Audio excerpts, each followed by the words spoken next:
Hello ನನ್ನ ಕುಟುಂಬದವರೇ, ಹೇಗಿದ್ರೆಲ್ಲರೂ? ಇವತ್ತು ನಾನು ನಿಮ್ಮ ಜೊತೆ ಶೇರ್ ಮಾಡ್ತಾ ಇದ್ದೀನಿ ಜೋಳದ ರೊಟ್ಟಿ. ಸುಮಾರು ಜನ ನನಗೆ ಇದರ ರಿಕ್ವೆಸ್ಟ್ ಮಾಡ್ತಾಯಿದ್ರು. ಹಾಗಾಗಿ ಯಾರಿಗೆ ಜೋಳದ ರೊಟ್ಟಿ ಸರಿಯಾಗಿ ಮಾಡೋಕ್ಕೆ ಬರುತ್ತೆ ನೋಡಿ, ಅವರ ಹತ್ರನೇ ನಾನು ಮಾಡಿಸಿ ಇವತ್ತು ನಿಮಗೆ ತೋರಿಸ್ತಾ ಇದ್ದೀನಿ. ಯಾವುದೇ ಕಾಳು ಪಲ್ಯ, ಬದನೆ ಪಲ್ಯ ಅಥವಾ ಬೆಂಡೆಕಾಯಿ ಇಂಥದ್ದೆಲ್ಲ ಇದೆ ಆದರೆ ತುಂಬ ಚೆನ್ನಾಗಾಗುತ್ತೆ. ನೀವು ಕೂಡ ಟ್ರೈ ಮಾಡಿ. ಇದನ್ನು ನಿಮಗೆ ಡೈಲಿ ತಿನ್ನಲಿಕ್ಕೆ ಆಗದಿದ್ದರೂ ವಾರಕ್ಕೆ ಒಂದೆರಡು ಸಲ ಆದರೂ ನೀವು ಜೋಳದ ರೊಟ್ಟಿ, ಚಪಾತಿ, ಮುದ್ದೆ ಈ ರೀತಿ ತಿಂದರೆ ದೇಹಕ್ಕೆ ಕೂಡ ತುಂಬ ಒಳ್ಳೆಯದು. ಗಟ್ಟಿಮುಟ್ಟಿಯಾದ ದೇಹ ನಿಮಗೆ ಸಿಗುತ್ತೆ. ಯಾವುದೇ ಬೇಗನೆ ರೋಗ ಹರಡೋದಿಲ್ಲ. ಓಕೆ, ಇದಕ್ಕೆ ಬೇಕು ಜೋಳದ ಹಿಟ್ಟು. ಜೋಳದ ಹಿಟ್ಟು ಅಂತ ಹೇಳಿ ನಿಮಗೆ ಮಾರ್ಕೆಟಲ್ಲಿ ಅಥವಾ ಮಾಲಲ್ಲಿ, ಅಂಗಡಿಗಳಲ್ಲೆಲ್ಲ ಸಿಗುತ್ತೆ ಪ್ಯಾಕೆಟ್ ತರೋದಕ್ಕಿಂತ ಜೋಳ ತಗೊಂಡು ಅದನ್ನು ಮಿಲ್ಲಿಗೆ ತಗೊಂಡೋಗಿ ಹಿಟ್ಟು ಮಾಡಿಸಿದ್ರೇ ತುಂಬ ಒಳ್ಳೆಯದು. ಇಲ್ಲಿ ಬಿಸಿ ನೀರು ಹಾಕಿ ಇದನ್ನು ಕಲಿಸ್ತಾ ಇದ್ವಿ. ಯಾಕೆಂದರೆ ಆವಾಗಲೇ ತೊಗೊಂಡು ಬಂದು ಹಿಟ್ಟು ಫ್ರೆಶ್ ಆಗಿದೆ ಆದರೆ ನೀವು ಬಿಸಿನೀರು ಹಾಕಿ ಕಲಿಸ್ಬೇಕಂತ ಇಲ್ಲ. ಆದರೆ ಪ್ಯಾಕೆಟ್ ಹಿಟ್ಟು ತರೋದಾದರೆ ಅದು ಯಾವಾಗ ಆಗಿದ್ದು ಏನು ಗೊತ್ತಿರೋದಿಲ್ಲ ಅಲ್ವ, ಸ್ವಲ್ಪ ಟೈಮ್ ಆಗಿರುತ್ತೆ. ಆವಾಗ ನೀವು ಸ್ವಲ್ಪ ಬಿಸಿ ಬಿಸಿ ನೀರನ್ನು ಹಾಕಿ ಕಲಿಸ್ಬೇಕಾಗತ್ತೆ. ಇದಕ್ಕೆ ಉಪ್ಪು ಏನು ಕೂಡ ನಾವಿಲ್ಲಿ ಸೇರಿಸಲಿಕ್ಕಿಲ್ಲ. ಕೇವಲ ಬಿಸಿ ನೀರು ಹಾಕೋದು ಹಾಗೂ ಚಪಾತಿ ಹಿಟ್ಟೆಲ್ಲ ಯಾವ ರೀತಿ ನಾವು ಕಲಿಸ್ತೀವಿ ನೋಡಿ ಅದೇ ರೀತಿ ಕಲಿಸೋದು.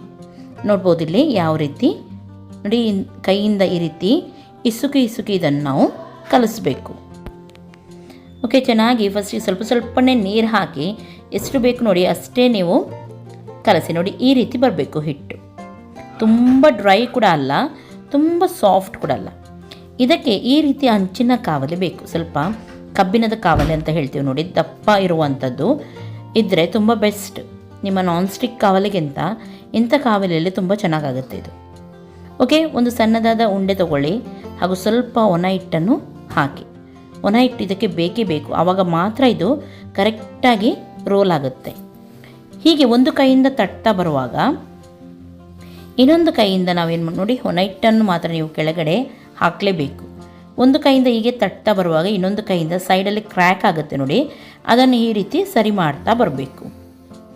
ಸ್ವಲ್ಪ ಕೈಗೆ ನೋಡಿ ಈ ರೀತಿ ತಣ್ಣೀರನ್ನು ಹಾಕಿ ಹೀಗೆ ಮಾಡ್ತಾ ಹೋಗಬೇಕು. ಓಕೆ, ಒಂದೆರಡು ಸಲ ಮಾಡುವಾಗ ತಪ್ಪಾಗ್ಬೋದು, ಸ್ವಲ್ಪ ಕಟ್ಟಲ್ಲಾಗ್ಬೋದು, ಆದರೆ ನೀವು ಮಾಡ್ತಾ ಹೋದರೆ ಕರೆಕ್ಟಾಗಿ ಬರುತ್ತೆ ನಿಮಗೆ. ನೋಡಿ ಈ ರೀತಿ ಒಂದು ಕೈಯಿಂದ ಮೆಲ್ಲನೆ ಸ್ವಲ್ಪ ತಣ್ಣೀರು ಹಾಕಿ ತಟ್ತಾ ಹೋಗಿ. ಆಮೇಲೆ ಲಾಸ್ಟಿಗೆ ನೋಡಿ ಈ ರೀತಿ ಎರಡು ಕೈಯಿಂದ ಕೂಡ ನೀವು ಸೈಡಿಂದ ತಟ್ಟಿದರೆ ನಿಮಗೆ ಎಷ್ಟು ದೊಡ್ಡದು ಬೇಕು ನೋಡಿ ಅಷ್ಟು ದೊಡ್ಡದಾಗಿ ತೆಳುವಾಗಿ ಆಗುತ್ತೆ. ಫಸ್ಟಿಗೆ ಸ್ವಲ್ಪ ನೀವು ಮಾಡುವವರಾದರೆ ತುಂಬ ತೆಳುವಾಗಿ ಮಾಡಲಿಕ್ಕೆ ಹೋಗಬೇಡಿ, ಸ್ವಲ್ಪ ದಪ್ಪನೇ ಇಡಿ. ಆಮೇಲೆ ಇದನ್ನು ಬಿಸಿಯಾದ ಕಾವಲಿ ಮೇಲೆ ಹಾಕಿ ಮೇಲಿಂದ ತಣ್ಣೀರು ಬಟ್ಟೆಯಲ್ಲಿ ಸ್ವಲ್ಪ ನೋಡಿ ಈ ರೀತಿ ನೀರನ್ನು ನಾವು ಹಾಕಬೇಕು. ಒಂದು ಫ್ರೈ ಆಗುವಾಗ ಇನ್ನೊಂದು ನೀವು ಮಾಡ್ಬೋದು ನೋಡಿ, ಈ ರೀತಿ ಫ್ರೈ ಆದರೆ ಸಾಕು. ಚಪಾತಿ ಎಲ್ಲ ನಾವು ಯಾವ ರೀತಿ ಮಾಡ್ತೀವಿ ಸೇಮ್ ಅದೇ ರೀತಿ. ಇದಕ್ಕೆ ಆಯಿಲ್ ಅದು ಇದು ಎಲ್ಲ ಏನು ಕೂಡ ನಾವು ಹಾಕಲಿಕ್ಕಿಲ್ಲ. ಫಸ್ಟಿಗೆ ಹಾಕುವಾಗ ಮಾತ್ರ ತಣ್ಣೀರು ಹಾಕಲಿಕ್ಕೆ, ಇನ್ನೊಂದು ಸೈಡ್ ತಿರುಗಿಸಿ ಆದಮೇಲೆ ಇದಕ್ಕೆ ನೀರನ್ನೆಲ್ಲ ನಾವು ಹಾಕಲಿಕ್ಕಿಲ್ಲ. ನೋಡಿ ಈ ರೀತಿ ಮಾಡಬೇಕು. ಒಣ ಹಿಟ್ಟು ಮಾತ್ರ ನಾವು ಸರಿಯಾಗಿ ಹಾಕಬೇಕಾಗತ್ತೆ, ಆವಾಗ ಮಾತ್ರ ಇದು ಕರೆಕ್ಟಾಗಿ ರೋಲ್ ಆಗುತ್ತೆ. ನೋಡಿ ಲಾಸ್ಟಿಗೆ ಎರಡು ಕೈಯಿಂದ ಕೂಡ ನೀವು ತಟ್ತಾ ಇದನ್ನು ದೊಡ್ಡದು ಮಾಡಬೇಕು. ನೋಡಿ ಹೀಗೆ ಗೊತ್ತಾಯ್ತಲ್ಲ. ಹಾಗೂ ಮೆಲ್ಲನೆ ಸೈಡಿಂದ ಎಳೆದು ನೀವು ಇದನ್ನು ತೆಗೆದು ಕಾವಲಿಗೆ ಹಾಕಿದರೆ ಆಯಿತು. ನೋಡಿ ಒಂದು ಫ್ರೈ ಆಗುವಾಗ ಇನ್ನೊಂದಲ್ಲಿ ರೆಡಿ ಆಗುತ್ತೆ. ಸೈಡಿಂದ ಈ ರೀತಿ ಸ್ವಲ್ಪ ಕ್ರ್ಯಾಕ್ ಇರುತ್ತೆ, ಪರವಾಗಿಲ್ಲ. ಕೆಲವು ಹಿಟ್ಟು ಅಂದರೆ ಒಳ್ಳೇದು ಬರೋದಿಲ್ಲ, ಆವಾಗ ಹೀಗೆ ಬರುತ್ತೆ. ನೋಡಿದ್ರಲ್ಲ, ತುಂಬ ಸಿಂಪಲ್ ಉಂಟು. ನೀವೆಲ್ಲರೂ ಕೂಡ ಟ್ರೈ ಮಾಡಿ. ಯಾರಿಗೆ ಆಗೋದಿಲ್ಲ ಅವರು ಒಂದು ಸ್ವಲ್ಪ ಮಾಡಿ ಒಂದೆರಡು ದಿನ ಟ್ರೈ ಮಾಡಿ, ಖಂಡಿತವಾಗ್ಲೂ ಬರುತ್ತೆ.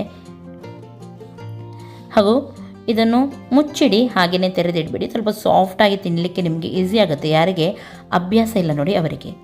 ಯಾವುದೇ ಕಾಯಿಲೆ ಇದೆ ಆದರೆ ಶುಗರ್, BP ಅವರಿಗೆಲ್ಲ ತುಂಬ ಒಳ್ಳೆಯದು.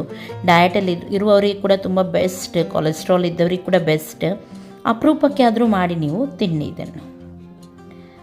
ಓಕೆ, ಇವತ್ತಿನ ಈ ರೆಸಿಪಿ ನಿಮಗೆ ಇಷ್ಟ ಆಗಿರ್ಬೋದು ಅಂತ ಎನಿಸ್ತೀನಿ. ಇಷ್ಟ ಆದರೆ ಪ್ಲೀಸ್ ಲೈಕ್ ಮಾಡಿ, ನಿಮ್ಮ ಫ್ರೆಂಡ್ಸ್ ಜೊತೆ ಎಲ್ಲರ ಜೊತೆ ಶೇರ್ ಮಾಡಿ. ಓಕೆ, ಇದೇ ರೀತಿ ಎಲ್ಲವನ್ನು ಕೂಡ ಮಾಡಿದ್ದಾರೆ ನೋಡ್ಬೋದು ನೀವು. ನಾನು ಆವಾಗಲೇ ಹೇಳಿದಾಗೆ ಇದಕ್ಕೆ